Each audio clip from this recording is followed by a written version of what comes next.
Anzac Square, which used to take place at the commencement of the ceremony. Queensland's Anzac Day Commemoration Committee, who organises this event, did say that that aspect of this dawn service has been discontinued now as a result of dwindling numbers in recent years.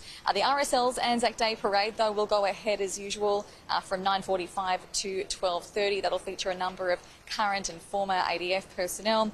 More further south on the Gold Coast, the traditional Elephant Rock service has gone ahead at Currumbin with around 15,000 attendees after a 2-year hiatus due to COVID as well. A number of RAAF Super Hornet flypasts will happen in the city today, right across Queensland in fact, including 2 over the Brisbane CBD at 10:05 and 11:30. OK, the events continue throughout the morning. It'll be live here on Sky as well. Claire Todhunter live for us from Brisbane. Thank you, Claire. To some of the other day's news now. An embattled Liberal candidate for Warringah, Catherine Deves, has revealed that she's had to move her family out of Sydney because she's receiving death threats over her controversial comments about transgender athletes.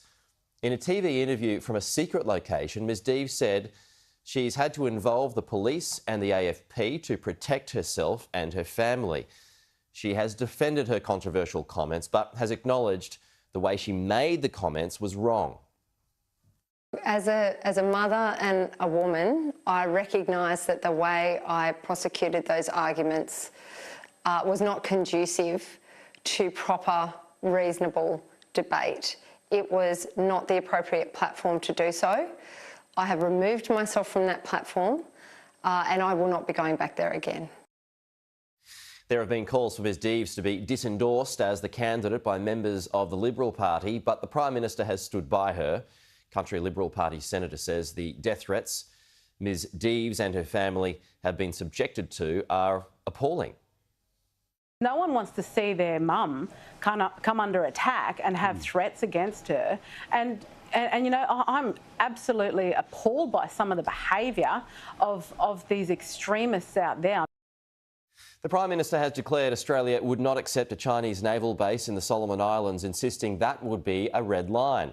Gabriella Power is travelling with the Prime Minister and filed this report from Alice Springs.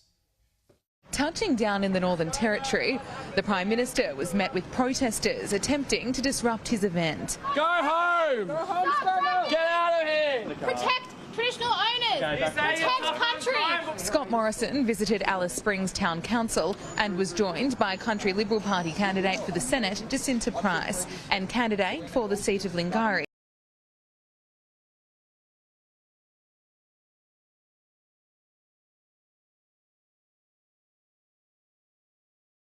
Damien Ryan. Scott Morrison unveiled a $14 million allocation to tackle crime in the area as he targets the marginal Labor-held seat. But the announcement was overshadowed by protesters who wanted their voices heard.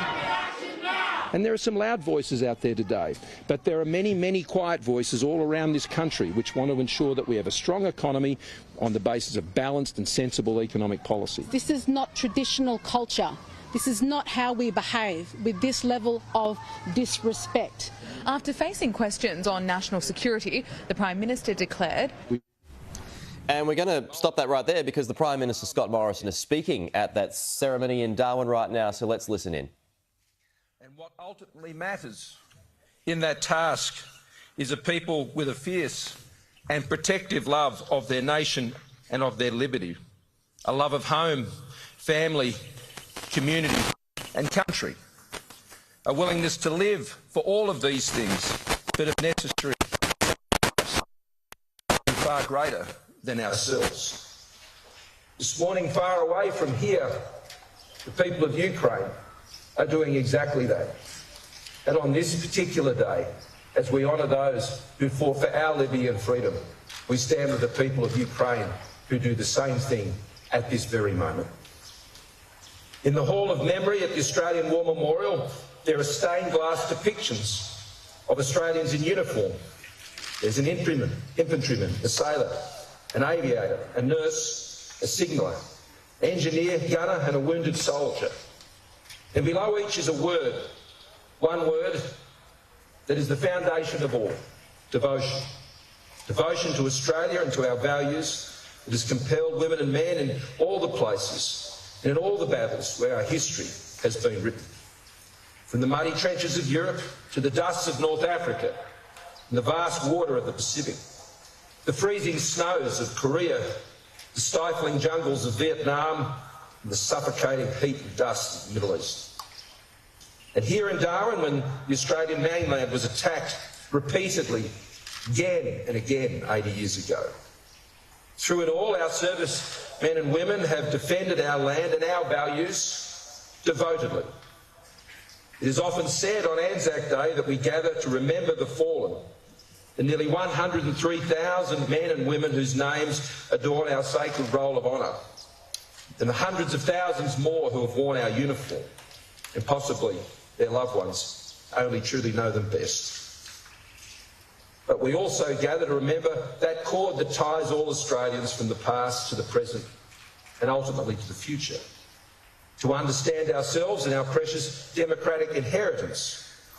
In the words of Sister Vivian Bullwinkle, we must never forget that the lives, opportunities, sports and freedom of our young were the ones that were bought at a price. To forget the past is, of course, to repeat it. It was Clive James who said on Anzac Day a long time ago, the late Clive James, the memory of past sacrifice fades, he said, precisely because we've got the world our parents dreamed of, and I would say fought for. But our world is changing. War does strike Europe again. Coercion troubles our region once more. An arc of autocracy is challenging the rules-based order our grandparents had secured. And democratic free peoples are standing together again. In facing this world, we must remember again, if only then, it is only then that we truly appreciate what these times require of us all. This Anzac Day, I think of two young Australians. The first, Sydney Kinsman, enlisted in the early days of the Second World War. He had just turned 19. His dad wanted him to enlist, didn't want him to enlist. But Sydney's determination prevailed and he joined the 2nd 48th Battalion. He was among the first in Tobruk defending against the Nazi march on Egypt.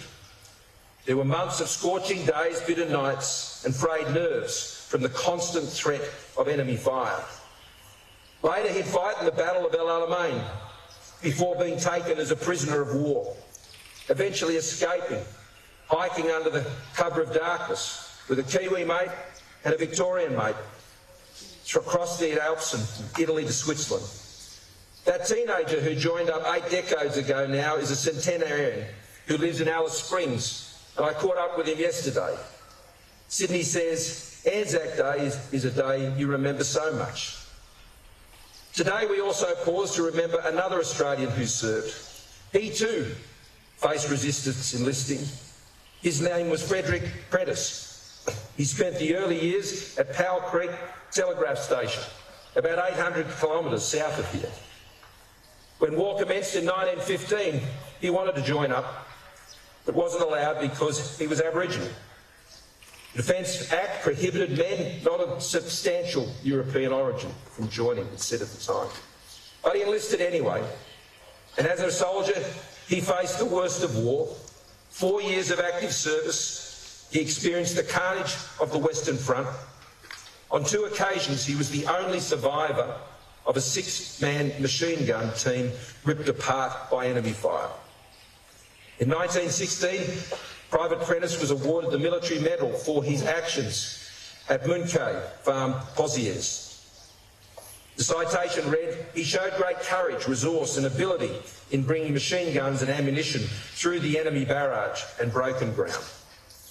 He served our country despite the racism and discrimination endemic of those times. It's easy to love a country that loves you, much harder if you haven't been loved in return. That shows true love for our nation, which extends to this day. After the war, he became a gold miner and eventually settled in Katherine and died alone in 1957 and was buried in an unmarked grave. Fortunately, the story of Frederick Prentice doesn't end there. Over half a century after his death, local members of the Stolen Generations petitioned for him to receive a headstone and a soldier's funeral. And last year, on Remembrance Day, Lance Corporal Frederick Prentice received the honour he so richly deserved. 106 years had passed since he joined up, but Australia remembered. And Australia has changed also since that time when he enlisted. We are becoming the country he might have dreamed of. A country both fair and free. It's our 19th Prime Minister, Sir John Gorton, also a veteran, an aviator who had been shot out of the sky. He described Anzac Day as a day when we look back and we look forward. He also said that if our fallen could speak to us, they would say this: we bought your freedom with our lives. So take this freedom, guard it as we have guarded it, use it as we can no longer use it, and with it as a foundation build a world in which meanness and poverty, tyranny and hate have no existence. Do not fail them, he said. And on this sacred day, the citizens of our country who face the challenges of our time, of our generation, pledge solemnly, together, that we will not, lest we forget. That is the Prime Minister who has delivered his speech at the dawn service in Darwin this morning. As you can see there, a fairly significant turnout, and the weather, unlike Sydney, looks to be okay from what we can gather this morning. But that is the fourth service that we've brought to you this morning. So far, we've seen those magnificent pictures that have come out of Sydney and Canberra, and those beautiful pictures that we just brought to you out of Melbourne at the Shrine of Remembrance. That is still going. That's Melbourne. It looks as though people are starting to leave there, so that service may well have wrapped up just as it has in those other cities, and the attention will then shift to the many marches that will be taking place. How good is it to see it, by the way? How good is it to see so many people out there at dawn services this morning? We have had a few years off because of the COVID pandemic. It's good to be back, as they say. Coming up after the break, dawn services resume around the country. As those services return to full capacity, we're going to be heading to North Queensland after this short break. We'll be back soon.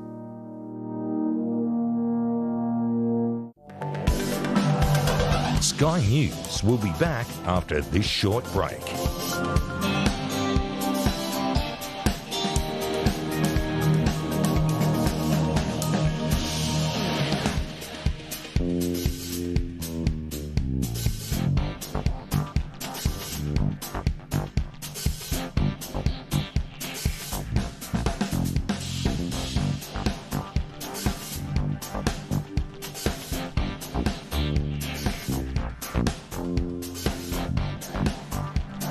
Sky News will be back after this short break.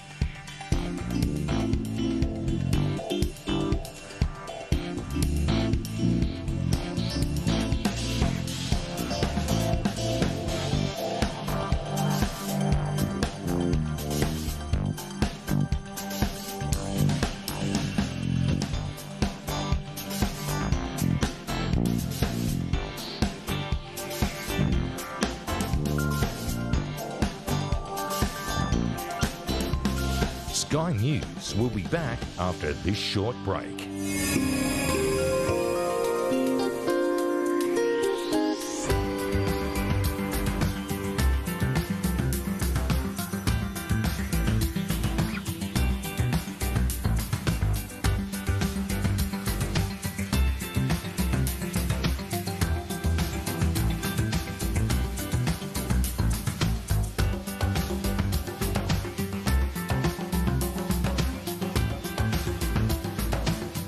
Sky News will be back after this short break.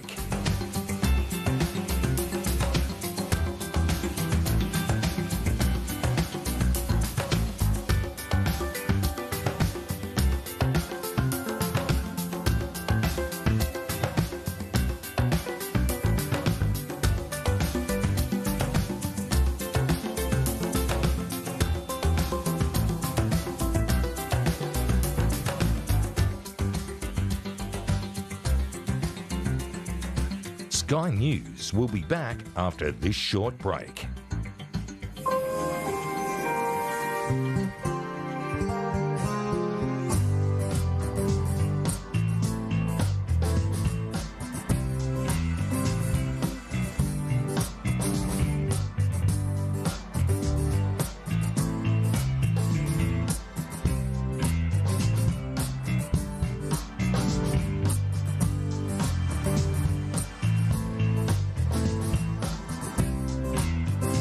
Sky News will be back after this short break.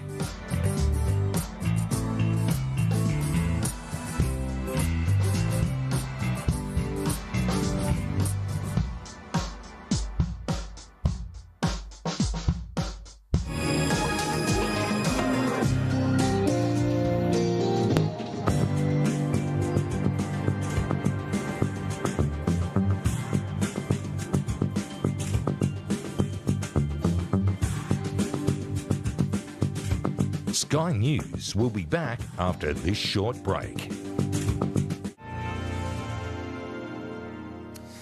You're watching First Edition. Thank you for your company this Anzac Day. I hope you're having a good morning wherever you are across this beautiful country of ours. Well, joining me live now is veteran and Liberal MP Phillip Thompson. Phillip, thanks for your time this morning. Can I start by asking how the service was?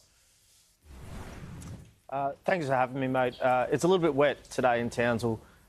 Raining for the service, but it was a really good service, a big turnout, and this is really good that we can get back to remembering and honouring people's service through Anzac Day ceremonies that we haven't been able to do for some years.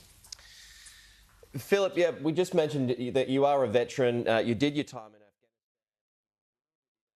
Afghanistan as well, so you are part of the Afghanistan story. This Anzac Day is the first one we have had since our exit from Afghanistan, but how do you feel that Afghanistan fits into the Anzac Day story? Well, today I reflect on the people that paid the ultimate sacrifice in prior wars and in Afghanistan. My friends have paid the ultimate sacrifice and died on the battlefield, and also acknowledging the people that succumbed to their war within back here on home soil. Today, I think it's very important for the acknowledgement of people that served in Afghanistan as the war has now concluded and finished, and people from the 1st Battalion did the evacuation. I think it's very important to enshrine it into the legacy, and I know it means a lot of people. It means a lot to a lot of people, especially in Townsville, which is the largest garrison city. And it also acknowledges that their sacrifice and their family sacrifice on the many deployments that we've seen come out of Townsville. And as we just said, you know war, you experienced it. How do you feel now about China's influence increasing, particularly in our backyard, summed up by that security pact that it's